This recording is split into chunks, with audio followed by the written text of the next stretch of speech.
우리가 같이 봉독했던 로마서 1장 8절에서 12절 말씀을 가지고 바울의 감사라는 제목의 말씀 가지고 우리가 같이 은혜를 나눠보자 합니다. 오늘 본문의 바울은 로마 교회를 향하여 감사하라고 말하고 있습니다. 오늘 본문 8절에 첫째는 내가 예수 그리스도로 말미암아 너희 모든 사람을 인하여 내 하나님께 감사함은 너의 믿음이 온 세상에 전파됨이로다 이렇게 말하고 있습니다. 사도 바울이 지금 로마의 편지를 쓰고 있었을 때는 아직 로마 교회에 가본 적이 없고 바울이 세운 그러한 교회가 로마 교회가 아니었어요. 그런데 그 로마 교인들이 그렇게 잘 믿는다는 그러한 소식이 들어와 감사하고 있는 것이죠. 감사는 아무나 하는 것이 아니에요. 믿음이 있는 사람만이 하는 것이 감사입니다. 은혜를 아는 자가 하는 것이 감사예요. 예수가 내 안에 계실 때 우리는 감사가 나오는 것입니다. 바울은 누구에게 감사하고 있습니까? 첫째는 내가 예수 그리스도로 말미암아 너의 모든 사람으로 인하여 내 하나님께 감사함을. 여기서 보면 첫째로 이렇게 해놓고 보니까 둘째, 셋째가 안 나와요. 보편적으로 첫째 할 때는 둘째, 셋째가 나와야 하는데 바울이 첫째 하니까 안 나옵니다. 어떻게 보면 문장을 무시한 것 같기도 합니다. 그러나 이 문장을 무시한 것이 아니라 모든 것 중에 첫째가 될 만한 중요한 것이라 이러한 뜻을 가지고 있어요. 무엇보다도 가장 먼저라 이러한 뜻을 가지고 있습니다. 바울은 무엇보다도 먼저 하나님께 감사하고 있다는 것이죠. 그렇습니다. 오직 감사의 대상은 하나님께만 돌려야만 합니다. 그런데 여기서 사도 바울의 진정한 감사의 정신을 우리가 오늘 말씀을 통해서 배워야만 합니다. 먼저 누구로 말미암아 감사를 드릴 수 있다고 말하고 있습니까? 오늘 본문에 예수 그리스도로 말미암아 감사를 드렸어요. 사도 바울은 예수 그리스도라는 그 이름만 들어도 눈물이 핑 돌 정도 그러한 사람이었습니다.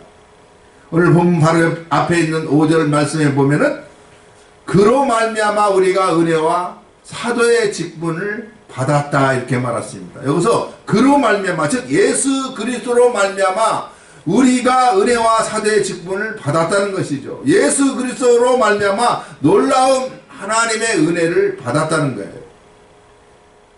이런저런 귀한 직분을 우리는 받았습니다. 그렇다면 당연히 우리가 예수 그리스도로 말미암아 하나님께 감사를 드려야 하지 않겠습니까? 나를 위하여 높고 높은 그 보좌를 내놓으시고 낮고 낮은 이 땅에 오신 예수님, 저와 여러분을 위하여 십자가를 지시고 피 흘리시면서 고통당하시고 죽으신 그 예수님, 우리에게 새로운 생명과 생명의 감격과 환희를 허락해 주시기 위하여 사망의 권세를 깨치시고 부활하신 그 예수님, 지금도 하나님 보좌 우편에 앉아 계시면서 나를 위하여 또한 여러분을 위하여 기도해 주시는 그 예수님, 우리를 위하여 반드시 이 세상에 다시 오실 그 예수님을 우리가 생각한다면 우리가 예수 그리스도로 말미암아 하나님께 감사드리지 아니할 수가 없다는 거예요. 아멘. 사도 바울처럼 예수 그리스도로 말미암아 우리 하나님 아버지께 감사드릴 수 있는 저와 여러분이 다 되시기를 주님의 이름으로 축원드립니다.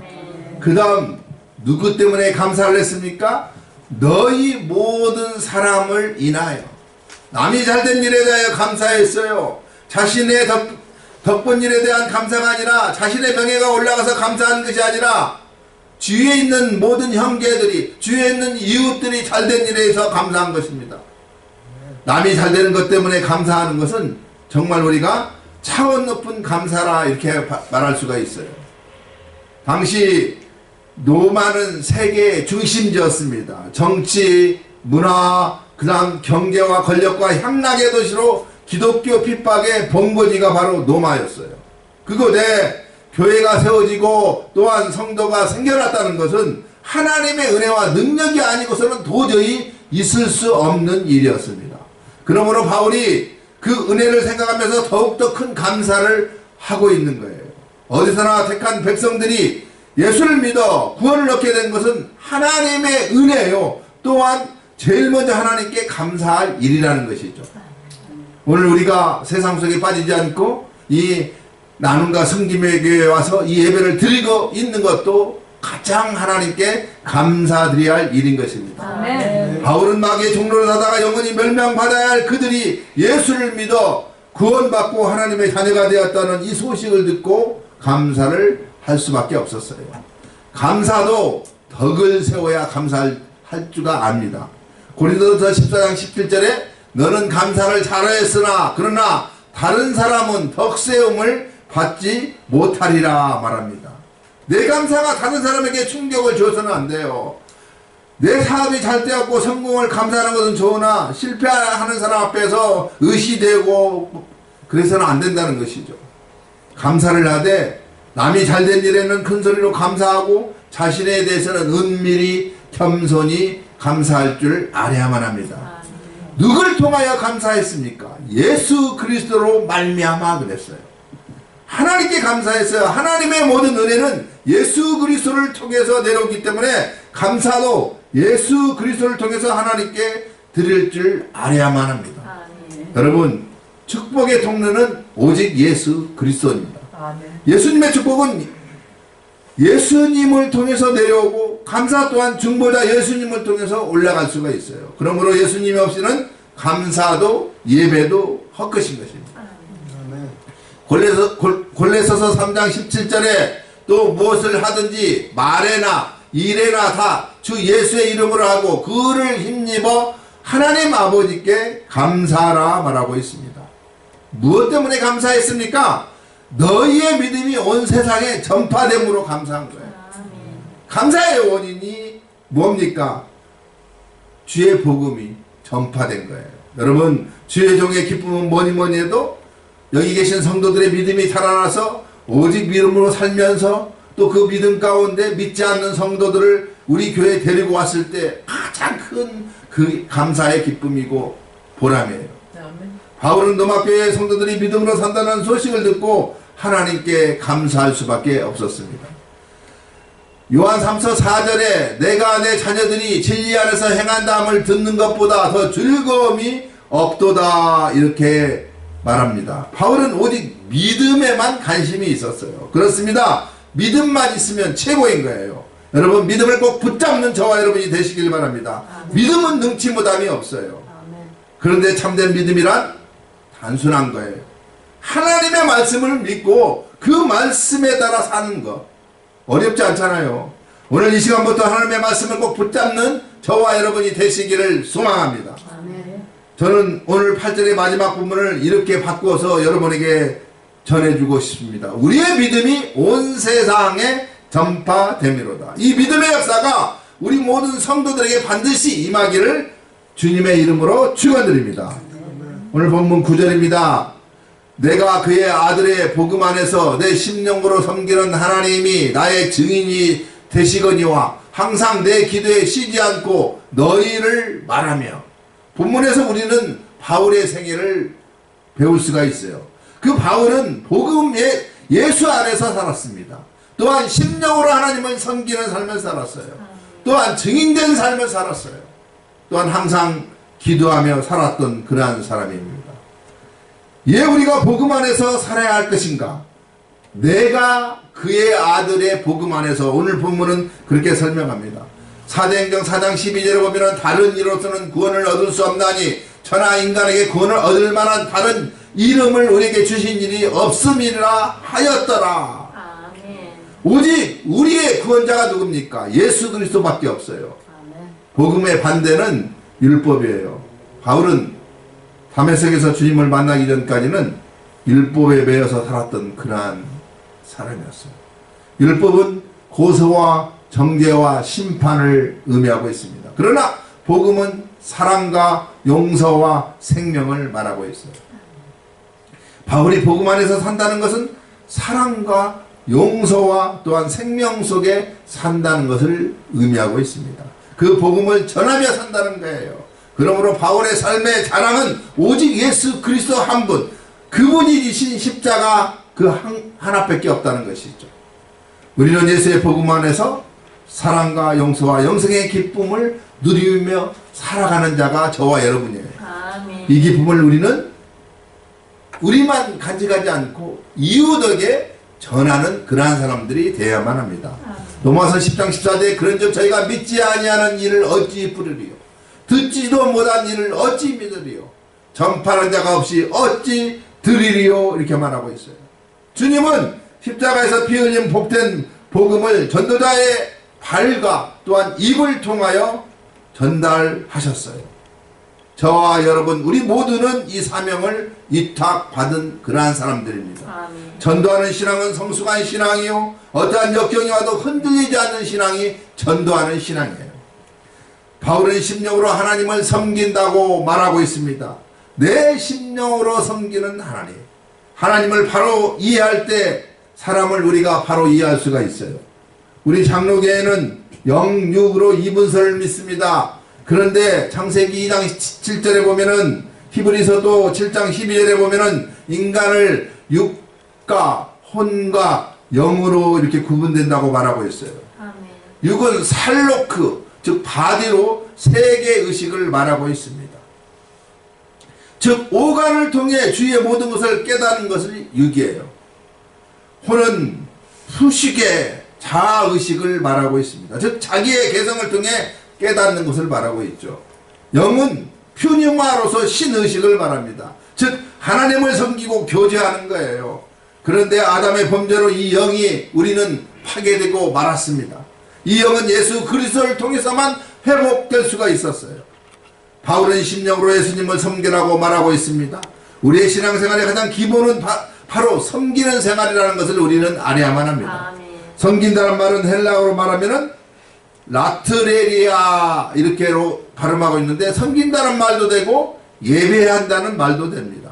로마서 12장 1절에 그러므로 형제들아 내가 하나님의 모든 자비하심으로 너희를 권하노니 너희의 몸을 하나님의 기뻐하시는 거룩한 산제사로 드리라 이는 너희의 드릴 영적 예배니라 이렇게 말씀하고 있습니다.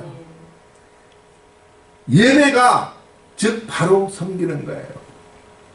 요한복음 4장 24절에 하나님은 영이시니 예배하는 자가 신령과 진정으로 예배할지니라 말하고 있습니다. 한마디로 하나님께 예배 드리는 것이 바로 우리가 섬기는 것이고 봉사하고 가장 기본이 되는 것을 말하고 있어요. 그러니까 예배 없는 봉사는 봉사가 아닙니다. 그러므로 우리가 다른 봉사를 아무리 잘한다 할지라도 주일날 빼먹고 낚시하고 여행 가면서 봉사 많이 했다고 하면은 하나님 앞에 자랑할 것이 하나도 없어요.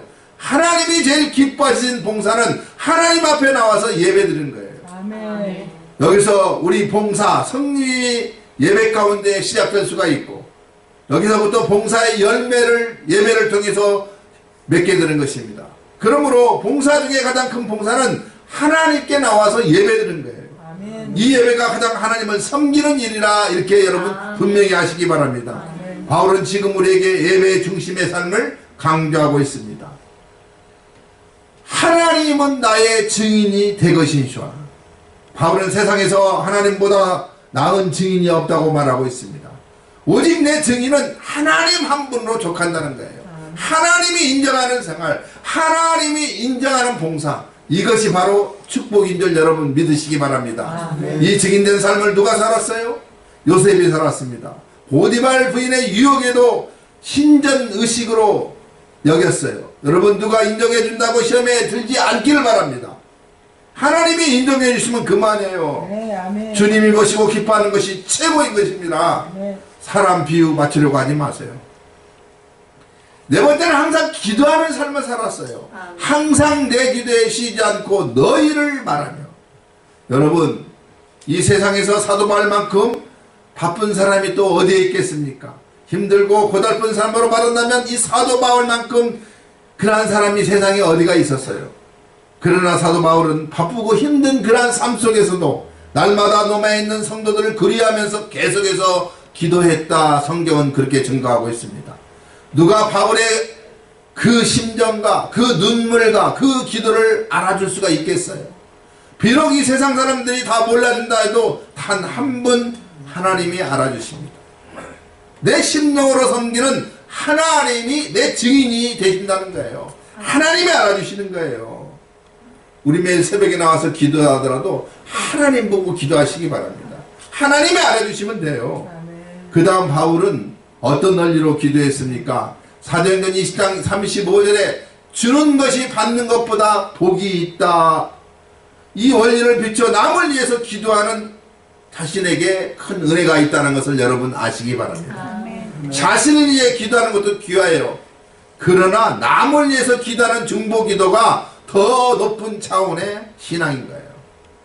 내가 당신을 위해서 기도합니다 라는 이 말은 가장 진실하고 거룩한 사랑의 고백의 말씀이에요. 내 기도에 쉬지 않고, 바울은 쉬지 않고 기도하라고 말하고 있습니다. 히브리식 방식으로 해석해야만 합니다. 늘 기도만 하라는 말을 의미하는 것이 아니에요. 이스라엘 백성들은 하루에 3번씩 꼭 시간을 정해놓고 기도를 했어요. 짧게 기도하느냐 오래 기도하느냐 그 사람의 마음대로 있었어요. 그러나 정해놓은 시간, 기도 시간 3번만은 3시, 6시, 9시 모든 이스라엘 백성들은 만사를 제껴놓고 기도한 것처럼 우리들에게도 시간을 정해놓고 기도하는 습관을 가지시기 바랍니다. 여기서 항상 기도하라는 말과 쉬지 말고 기도하라는 말은 정해놓은 그 시간을 빠지지 말고 기도하라는 말이에요. 다니엘은 그 위기 상황 속에서도 하루에 3번씩 예루살렘을 향하여 기도했던 사람이었고, 사무엘 선지자는 기도를 쉬는 것은 죄라 이렇게까지 말해주고 있습니다. 성도가 목사를 위해 기도하는 것, 목사가 성도를 위해 기도하는 것은 지극히 당연한 거예요. 그런데 그 당연한 것을 하지 않는 사람들이 있기 때문에 문제가 있는 것입니다. 저 매일 새벽에 나와서 여기 계신 여러분의 이름을 한 사람도 빠뜨리지 않고 기도하고 있어요. 오늘 본문 10절입니다. 어떠하든지 이제 하나님의 뜻 안에서 너희에게로 나아갈 좋은 길 얻기를 구하노라. 바울은 지금 하나님의 뜻 안에서, 하나님의 섭리 안에서 로마로 갈 것을 구하고 있어요. 하나님이 허락해 주셔서 어떻게 하든지 로마를 한번 찾아가 보기를 원하는 바울의 소원이었습니다. 여러분, 기도는 하나님의 뜻을 이루게 해달라고 기도를 해야만 해요. 하나님의 뜻을 우리가 분별하는 것이 귀한 것입니다. 그런데 우리는 흔히 우리의 뜻을 이루어달라고 기도하고 있어요. 어떠하든지 하나님의 뜻 안에서, 바울은 자신이 가진 간절한 열심이 중요한 것이 아니라 하나님의 뜻이 중요하다고 말하고 있습니다. 바울 자신은 지금 당장이라도 로마에 가서 형제들을 만나 믿음의 교제를 했으면 좋겠다고 말하지 않아요. 하나님의 뜻 안에서 되기를 바라고 있습니다. 여러분, 기도할 때 내가 뭘 바라는 것도 좋지만 그게 하나님 뜻 안에서 이루어지게 해달라고 기도하면 잘 이루어져요. 근데 그걸 안고 내 정욕대로 구하면 이루어지지 않습니다. 어떠하든지 이 말이 중요해요. 어떠하든지. 바울은 어떠하든지 이 말을 알았기에 감옥에 들어가면서도 하나님의 뜻이 이거구나. 아, 이렇게 되더라도, 어떻게 되더라도 이것은 하나님의 뜻이구나. 이란 거예요. 좋은 것 얻기를 원하노라. 하나님이 원하는 때 하나님이 원하신 뜻대로 가기를 원하고 있습니다. 우리도 바울처럼 기도를 해야만 합니다. 그러므로 범사에 하나님 앞서 뛰지 말고 또 뒤떨어지지 말고 하나님과 같이 동행하는 보조가 같아야 해요. 우리가 먼저 앞에 나가도 안 되고 너무 뒤떨어져도 안 됩니다. 같은 보조로 함께 갈 줄 알아야만 합니다. 오늘날 세계신앙에 실패한 사람들을 보면은 하나님의 뜻과 섭리를 기다리지 못해서 성급하게 뛰거나 또한 하나님이 이미 시작했다고 하셔서 의심하지 않고 뒤쳐있는 그러한 포기하는 사람들입니다. 그러므로 우리는 범사에 하나님의 뜻을 구하는 그러한 성도들이 다 되시기를 주님의 이름으로 축원드립니다. 11절과 12절에 예, 바울이 로마에 가기를 원하는가에 대해 대답하고 있어요. 첫째는 신령한 은사를 나누기 위함이었고, 두 번째는 그들의 신앙을 견고하기 위함이었고, 세 번째는 믿음으로 피차 위로를 받기 위함이라고 이렇게 말하고 있습니다. 우리 본문 11절과 12절 앞에 나와 있으니까 한 소리로 같이 읽겠습니다. 내가 너희 보기를 심히 원하는 것은 무슨 신령한 은사를 너희에게 나눠주어 너희를 견고케 하람이니 이는 곧 내가 너희 가운데서 너희와 나의 믿음으로 인하여 피차 안위함을 얻으려 함이니라. 11절 무슨 신령한 은사를 너희에게 나눠주며, 사도 바울이 로마의 성도들을 심히 보기를 원하는 것은 무엇을 받아오고자 함이 아니었어요. 얻고자 함도 아니었어요. 하나님께로부터 맡은 그 신령한 은사를 지금 로마에 있는 성도들에게 나눠주기 위해서 원했던 거예요. 우리 기독교인들은 세상 사람과 달리 다른 사람에게 나눠줄 줄 아는 사람이 되어야만 합니다. 무엇을 줄 수 있겠습니까? 사도행전 3장 6절에 베드로가 가로되 은과 금은 내 얻거니와 내게 있는 것으로 내게 주러니 곧 나사렛 예수 그리스도의 이름으로 걸으라. 여러분, 가장 큰 것이 예수의 이름이에요. 우리가 무슨 금전적으로 도와주는 거 이것도 중요하지만 그보다 더 큰 것은 예수의 이름을 줄 알아야만 합니다. 예수의 이름 속에 영원한 생명이 있고 능력이 있어요. 바울은 예수의 이름을 나눠주고 싶은 뜨거운 그 열망이 언제나 자기 가슴 속에 가득 차 있었던 사람이에요. 여기서 우리가 기억해야 할 것은 은혜와 은사에 대한 이해를 분명히 알아야만 합니다. 은혜란 구원을 위해서 받은 것으로 누구든지 예수님을 믿으면 같은 은혜를 받습니다. 은혜가 다를 수가 없어요. 누구든지 말씀으로 성령으로 은혜를 받아야 하고 또 받습니다. 성령의 은혜, 신령한 은혜 다 똑같은 말이에요. 즉 예수 그리스도로 말미암아 내 마음에 주시는 하나님의 자녀가 된 자아의식과 성령의 교통으로 우리에게 주시는 기쁨과 평강을 우리 모두 은혜 앞에 똑같이 받아 누리게 되는 은혜를 말하고 있습니다.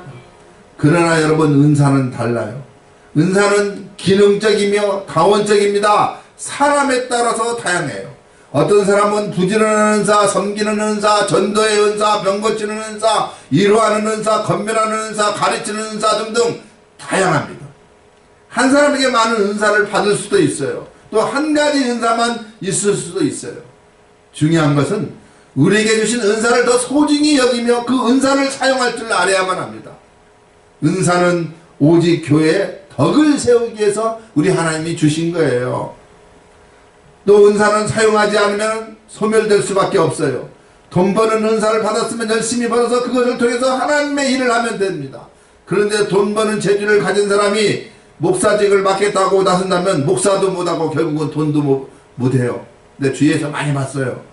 또 어떤 사람은 자기에게 주신 은사를 시시하게 생각하고 남의 은사만 부르는 경우도 있습니다. 그러지 마시기 바랍니다. 하나님은 필요에 따라 주시기 때문에 감사하면서 사용할 줄 아는 우리들이 되어야만 합니다.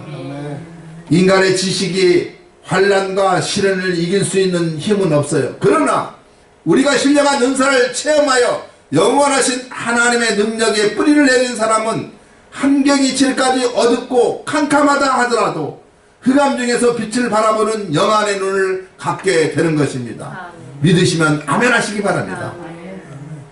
두 번째는 신앙의 경감을 주시기 위함이라고 바울은 그렇게 말합니다. 여러분, 은사를 받으면 우리의 신앙이 어떻게 됩니까? 견고해져요. 사도 바울은 어리고 연약한 성도들과 또한 이 병든 성도들에게 신령한 은사를 나누어 주어서 믿음이 견고해지기를 원하고 있습니다. 이것은 마치 의사가 병든 사람을 고쳐서 건강하게 해주고자 하는 그러한 심리와 같은 거예요. 오늘 본문의 주인공 이 사도 바울은 당대의 최고의 학자여 철학가요 율법에 박시한 그러한 사람이었어요. 그러나 그의 신앙을 견고하게 한 것은 그의 학식이 아니었고 신령한 은사를 체험했기 때문에 그렇게 훌륭한 하나님의 사도로 쓰임을 받을 수가 있습니다. 은사를 사모하시기 바랍니다. 또한 신령한 은사를 받은 사람은 다른 사람과 함께 나눌 줄 알아야만 합니다. 이것이 있어야 개인이 살 수가 있고 가정이 살고 교회가 살아요. 여기서 다시 한번 사도 바울의 뜻이 무엇입니까? 모든 성도들을 견고하게 세우고 주님의 몸된 교회를 더욱더 든든하게 세워가고자 하는 것이 바로 사도 바울의 목적이었어요. 세 번째 12절에 믿음으로 피차 위로받기를 원했다는 것이죠. 사도 바울의 겸손한 모습을 우리가 여기서 본받을 수가 있습니다. 나는 주는 사람이고 너희는 받는 사람이다. 나는 가르치는 사람이고 너희는 배우는 사람이다. 사도 바울은 이렇게 주장한다던가 권위적인 자세를 결코 취한 적이 없어요. 너희가 믿음이 있다고 하지만 뭐 그리 대수하겠느냐? 내가 너에게 건너가서 너의 믿음을 내가 더욱더 견고케 해주리라. 내가 누구냐? 바로 이방인의 대사도 바울이 아니냐? 이런 식으로 절대 접근하지 않았어요. 그런 생각도 가지지 않았어요. 여러분, 나도 역시 부족한 사람입니다. 연약한 사람입니다. 우리 서로 믿음의 교제를 통해서 서로 피차에 서로 세워주고 위로함을 받는 귀한 역사가 있기를 바랍니다. 이런 의미의 이야기가 사도 바울의 마음이었어요. 이 얼마나 겸손한 사람입니까? 요즘 보면 목회자들 무슨 뭐 PhD 받아가지고 막 좋은 대학 나와서 하는 사람들 설교 보면 너무나 자기 자신을 나타내는 사람들이 많아요. 겸손하지 못해요. 사도 바울은 겉으로 보기에는 차갑게 보였지만 그 속은 너무나도 따뜻하고 겸손한 사람이었습니다. 그래서 사도 바울은 교회들에게 편지를 할 때마다 여러분 부족한 점을 잊지 마시고 기억하시면서 기도해 주시기 바랍니다. 이렇게 꼭 부탁을 잊지 않았어요. 저도 부족하니까 여러분 저를 위해서 기도해 주시기 바랍니다. 얼마나 겸손한 신앙의 사람입니까? 그토록 깊은 신앙을 가진 바울은 나 혼자만의 신앙이 안 된다. 나도 로마에 가서 너희와 신앙의 교제를 원하고 있다. 내가 하는 것은 너에게 나눠주고 너희 것을 내가 받아서 피차 신앙의 교통으로 인하여 안위함을 얻고 싶다는 것이죠. 그렇습니다. 신앙생활은 독불장군이 없어요. 하나님과의 관계를 바르게 하고 이웃과의 관계, 성도 간의 관계를 바르게 하는 것이 바로 교제입니다. 교회는 믿음의 공동체예요. 또 교회는 믿음의 소리를 들으러 나오는 것이고 믿음의 대화가 통하는 것이 교회입니다. 그래서 본문에서 바울이 말하는 의도가 내가 너희들의 믿음의 소리를 듣고 나도 너희에게 믿음의 소리를 들려주어 서로 위로를 얻고 힘을 얻자, 이러한 뜻이에요. 믿음은 공동체 속에서 이루어진 것입니다. 한 사람이 천을 뚫고 두 사람이 만을 쫓아요. 두세 사람이 모인 곳에 우리 주님이 계신다고 약속하고 있습니다. 오늘 이 자리는 서로 믿음 안에서 위로해주고 격려해주고 피차 안위함을 받고 피차 세워주는 아름다운 분위기가 되는 그런 나눔과 섬김의 공동체가 되시기를 소망합니다. 우리 모두가 겸손한 심령으로 하나님께 우리 각자에게 맡겨주신 그러한 그 귀한 은사를 나눠줌으로 인하여 서로 견고케 해주는 믿음의 교제를 통해서 서로 위로를 받고 안위함을 받는 귀한 역사가 우리 나눔과 섬김의 공동체 안에서 날마다 일어나기를 주님의 이름으로 축원드립니다. 기도드리겠습니다. 하나님 아버지 감사합니다. 오늘 바울은 로마 교회를 향하여 감사하고 있습니다.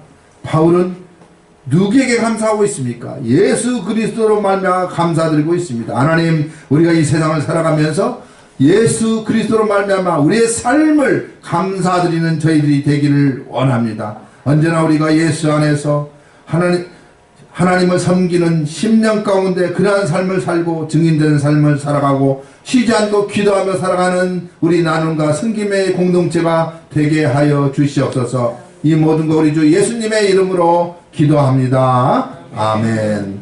다 같이